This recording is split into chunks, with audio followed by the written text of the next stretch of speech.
یعنی شیطان نے انہیں بہکا کر اس درخت کا پھل کھانے پر آمادہ کر دیا، اور بہانہ یہ بنایا کہ یوں تو یہ درخت بڑا مفید ہے کیونکہ اس کو کھانے سے ابدی زندگی حاصل ہو جاتی ہے، لیکن شروع میں آپ کو اس لیے منع کیا گیا تھا کہ آپ کی جسمانی کیفیت اس کی برداشت نہ کر سکتی تھی۔ اب چونکہ آپ جنت کے ماحول کے عادی ہو گئے ہیں اور آپ کے قوی مضبوط ہو چکے ہیں، اس لیے اب وہ ممانعت باقی نہیں رہی۔ اس واقعے کی مزید تفصیلات کے لیے دیکھیے سورہ اعراف 7 to 19، 7 19 تا 23، اور سورہ طٰہٰ 120 آیت۔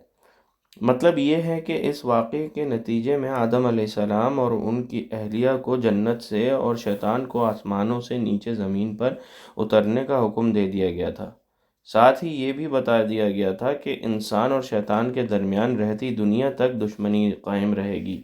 اور زمین کا یہ قیام ایک معینہ مدت تک ہوگا، جس میں کچھ دنیوی فائدے اٹھانے کے بعد سب کو بالآخر اللہ تعالیٰ کے پاس دوبارہ پیش ہونا ہوگا۔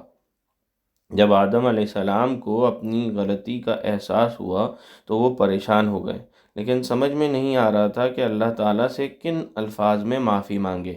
اس لیے زبان سے کچھ نکل نہیں رہا تھا۔ اللہ تعالیٰ نے جو دلوں کے حال سے بھی خوب واقف ہے اور رحیم و کریم بھی ہیں، ان کی اس کیفیت کے پیش نظر خود ہی ان کو توبہ کے الفاظ سکھائے جو سورہ اعراف میں مذکور ہیں۔ قال ربنا ظلمنا انفسنا، اے ہمارے پروردگار، ہم اپنی جانوں پر ظلم کر گزرے ہیں۔ وَإِن لَّمْ تَغْفِرْ لَنَا وَتَرْحَمْنَا لَنَكُونَنَّ مِنَ الْخَاسِرِينَ، اور اگر آپ نے ہمیں معاف نہ فرمایا اور ہم پر رحم نہ کیا تو ہم برباد ہو جائیں گے۔ اس طرح اللہ تعالیٰ نے زمین پر بھیجنے سے پہلے انسان کو یہ تعلیم دے دی کہ جب کبھی نفسانی خواہشات یا شیطان کے بہکاوے میں آ کر اس سے کوئی گناہ سرزد ہو جائے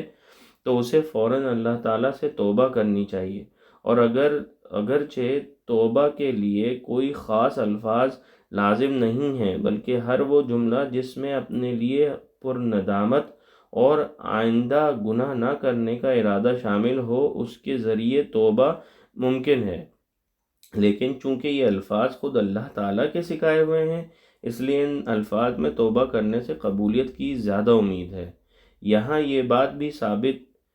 سمجھنے کی ہے کہ جیسا کہ پیچھے آیت نمبر 30 سے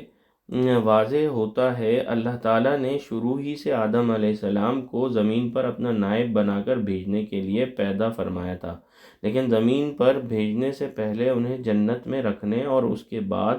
کے واقعات کا تکوینی مقصد ظاہر یہ تھا کہ ایک طرف حضرت آدم علیہ السلام جنت کی نعمتوں کا خود تجربہ کر کے دیکھ لیں کہ ان کی اصل منزل کیا ہے، اور زمین پر پہنچنے کے بعد اس منزل کے حصول میں کس قسم کی رکاوٹیں پیش آ سکتی ہیں اور ان سے نجات پانے کا کیا طریقہ ہوگا۔ چونکہ فرشتوں کے مقابلے میں انسان کا امتیاز ہی یہ تھا کہ اس میں اچھائی اور برائی دونوں کی صلاحیت رکھی گئی تھی، اس لیے ضروری تھا کہ اسے زمین پر بھیجنے سے پہلے ایسے تجربے سے گزارا جائے۔ پیغمبر چونکہ معصوم ہوتے ہیں اور ان سے کوئی گناہ سرزد نہیں ہو سکتا، اس لیے آدم علیہ السلام کی یہ غلطی در حقیقت اجتہادی غلطی، بونا فائڈ مسٹیک تھی،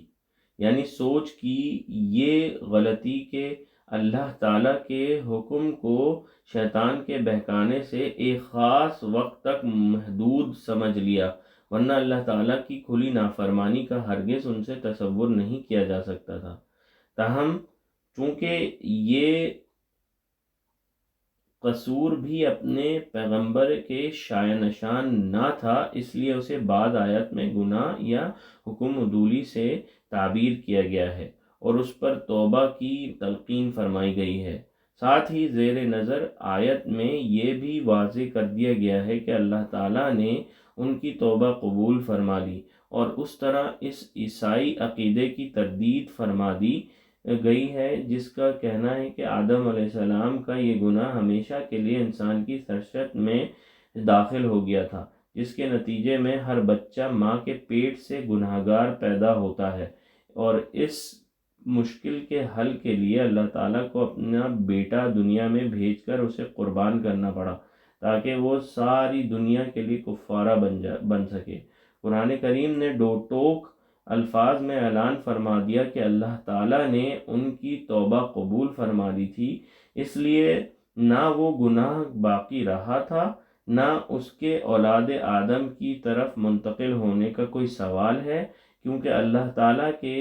قانون عدل میں ایک شخص کے گناہ کا بوجھ دوسرے کے سر پر نہیں ڈالا جاتا۔